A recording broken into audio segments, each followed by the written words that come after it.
할렐루야. 9월 28일 목요일 말씀 기도에 함께 드리시겠습니다. 사도신경으로 저의 신앙을 고백드리시겠습니다.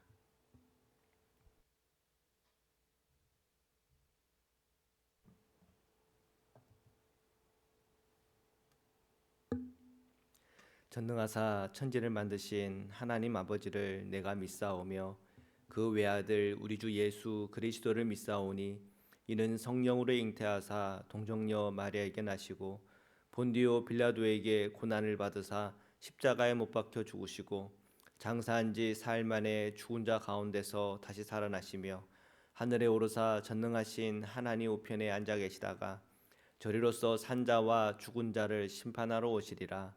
성령을 믿사오며 거룩한 공회와 성도가 서로 교통하는 것과 죄를 사하여 주시는 것과 몸이 다시 사는 것과 영원히 사는 것을 믿사옵나이다. 아멘.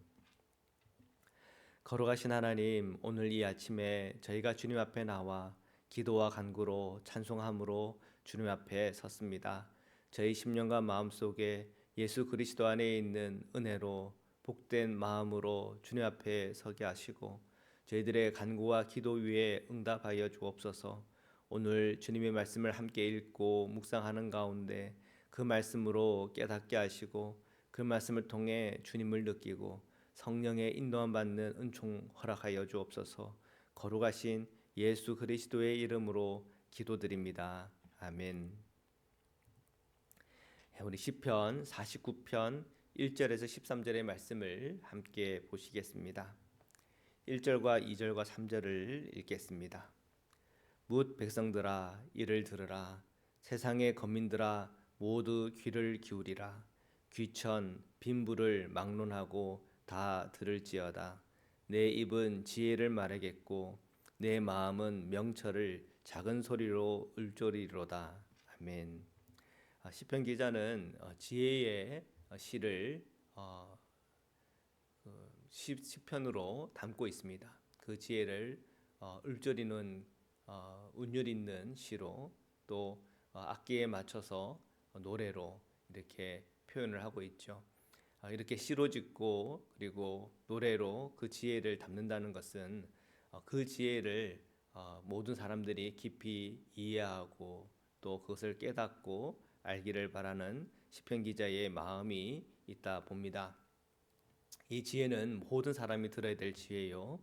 2절에 보니까 귀천 빈부를 막론하고 들어야 될 지혜다라는 거죠.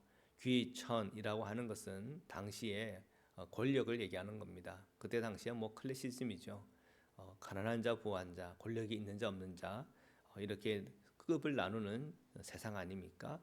귀한 사람, 천한 사람 다 들어야 될 지혜요. 빈부, 가난하거나 부하거나 상관없이 들어야 될 지혜다라는 겁니다. 3절에 내 입은 지혜를 말하겠고 내 마음은 명철을 작은 소리로 읊조리겠다. 지혜가 무엇일까? 그리고 명철이라는 것이 무엇일까? 자, 그것에 관해서 지금 이 시편 기자가 주는 메시지 한번 들어보겠습니다. 4절, 5절 읽겠습니다. 내가 비유에 내 귀를 기울이고 수금으로 나의 오묘한 말을 풀리로다. 죄악이 나를 따라다니며 나를 에워싸는 환난 날을 내가 어찌 두려워하랴. 자, 이 지혜자는 5절에 말하기를 죄악이 나를 따라다니고 있고 또 나를 에워싸는 환난, 재앙, 저주와 같은 그 날이 있을 텐데 내가 그것을 왜 두려워하겠냐 하는 얘기죠.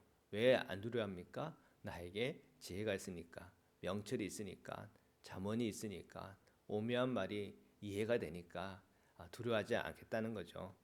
자, 6절, 7절, 8절입니다. 자기의 재물을 의지하고 부유함을 자랑하는 자는 아무도 자기의 형제를 구원하지 못하며 그를 위한 속전을 하나님께 바치지도 못할 것은 그들의 생명을 속량하는 값이 너무 엄청나서 영원히 마련하지 못할 것임이니라. 아멘. 자, 지혜자가 지금 우리에게 주려고 하는 메시지의 핵심이 이 세 구절에 다 담겨져 있죠. 특히 6절이죠. 자기의 재물을 의지하고 부유함을 자랑하는 사람 가장 어리석다는 거죠. 사실 시편 49편 통틀어 지금 시편 기자가 우리에게 전하고 싶은 메시지인 것입니다. 자기의 재물을 의지하고 부유함을 자랑하는 사람. 그러면 우리는 누구를 의지해야 되는 겁니까? 재물이 아니라는 거죠. 이 재물이 아니라 바로 우리를 창조하시고 또 우리를 위하여 독생자 아들 예수 그리스도를 보내주신 주님, 그 주님을 우리가 의지하고 그 주님을 자랑하는 것, 그것이 지혜요 또 진리라고 하는 것이죠. 그런데 사람들이 정말 우리가 의지해야 될 것, 자랑할 것은 자랑하지 않고 자기의 재물, 자기의 소유, 자기의 힘, 권력, 그것을 의지하고 자랑하는 그것이 세상 사람들의 모습이 아니겠습니까? 근데 그것이 자기 형제도 자매도 구원하지 못하고 그것으로 누군가 그 죄값을 치를 수 있는 것도 아니라는 거죠.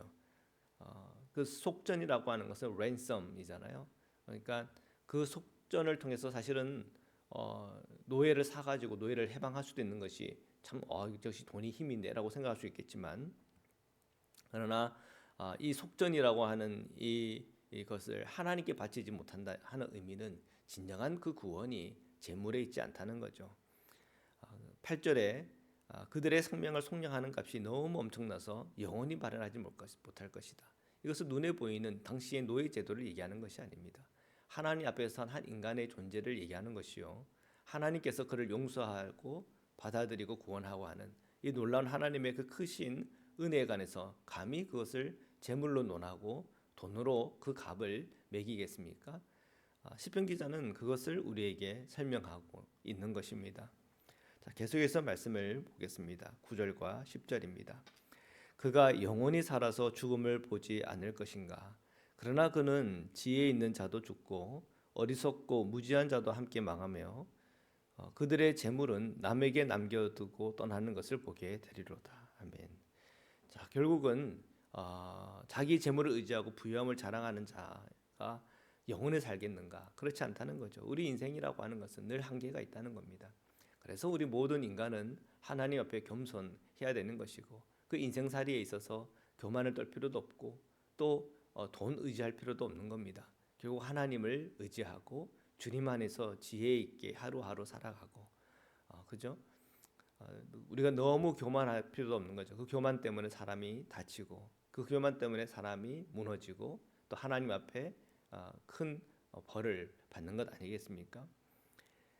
그러나 그는 지혜 있는 자도 죽고 어리석고 무지한 자도 함께 망하며 그들의 재물은 남에게 남겨두고 떠나는 것을 보게 될 것이죠. 그 인생의 흐름을 볼 거라는 것이죠. 자, 그런 일들을 우리가 알고 또 깨달으면 우리가 정말 진정 무엇을 의지해야 되고 누구와 함께 동행해야 되는가 하는 것에 대한 분명한 답이 오는 것이죠. 자, 11절부터 13절까지 읽겠습니다. 그러나 그들의 속 생각에 그들의 집은 영원히 있고 그들의 거처는 대대에 이르리라 하여 그들의 토지를 자기 이름으로 부르도다. 사람은 존귀하나 장구하지 못하며 멸망하는 짐승 같도다. 이것이 바로 어리석은 자들의 길이며 그들의 말을 기뻐하는 자들의 종말이로다. 아멘. 그들의 속생각, 자기의 재물을 의지하고 부유함을 자랑하는 사람들의 마음 속입니다. 그들의 집은 영원히 있겠지. 그들의 토지도 영원히 있겠지. 대대에 이르겠지. 대대손손 다 물려줄 수 있겠지. 그래서 그 토지를 자기의 이름을 붙여서 이렇게 정하고 부르고 그런들 결국은 그것이 길지 못하다는 거죠. 한계가 있다는 거 아니겠습니까? 결국은 개인의 종말, 역사적인 종말, 우주적인 종말이라고 하는 그 종말의 시간은 늘 가까이 오고 있다는 것을 인간이 인식할 필요가 있는 것이죠.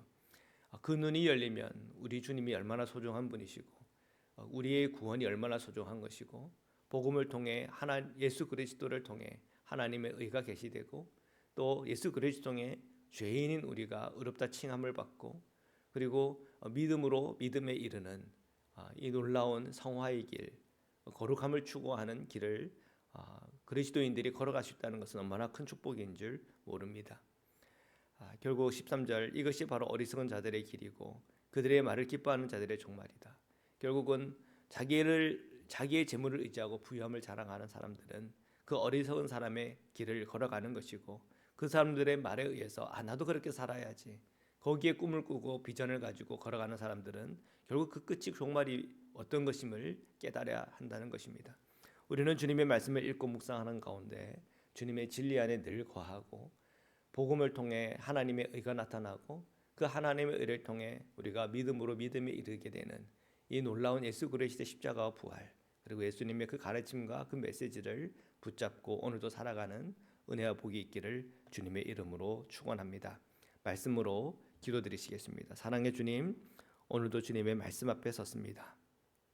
우리의 생각과 우리의 마음이 늘 주님께 두고 살아가게 하시고 예수님의 십자가와 그 부활의 생명, 예수님께서 우리에게 말씀하시길 서로 사랑하며 살아라 하신 그 말씀 붙잡고 더 사랑하는 가운데, 더 소망 속에, 더 믿음 가운데 나아갈 수 있도록 저희 성도들을 붙잡아 주옵소서. 몸이 연약한 이들을 붙잡아 주옵소서. 그 심령이 약한 이들을 붙잡아 주옵소서. 오늘 우리의 기도와 간구 가운데 응답하여 주시고 우리 자녀들을 보호하여 주옵소서. 오늘 우리가 살아가는 이 세상에 환난과 재앙과 전쟁과 여러 고통 가운데 있는 우리 형제 자매들을 기억하여 주셔서 그 부르짖음 가운데 주님 그 기도에 응답하여 주시고 필요를 채우시고 주님의 구원이 그곳에 임하게 하여 주옵소서. 오늘 하루의 모든 시간 주님 함께하여 주옵시고 오늘도 우리와 함께 하시는 예수 그리스도의 이름으로 기도드립니다. 아멘. 주기도문으로 마치겠습니다. 하늘에 계신 우리 아버지여, 이름이 거룩히 여김을 받으시오며 나라에 임하오시며 뜻이 하늘에서 이룬 것 같이 땅에서도 이루어지이다. 오늘날 우리에게 일용할 양식을 주옵시고 우리가 우리에게 죄 지은 자를 사하여 준 것 같이 우리의 죄를 사하여 주옵시고 우리를 시험에 들게 하지 마옵시고 다만 악에서 구하옵소서. 나라와 권세와 영광이 아버지께 영원히 있사옵나이다. 아멘.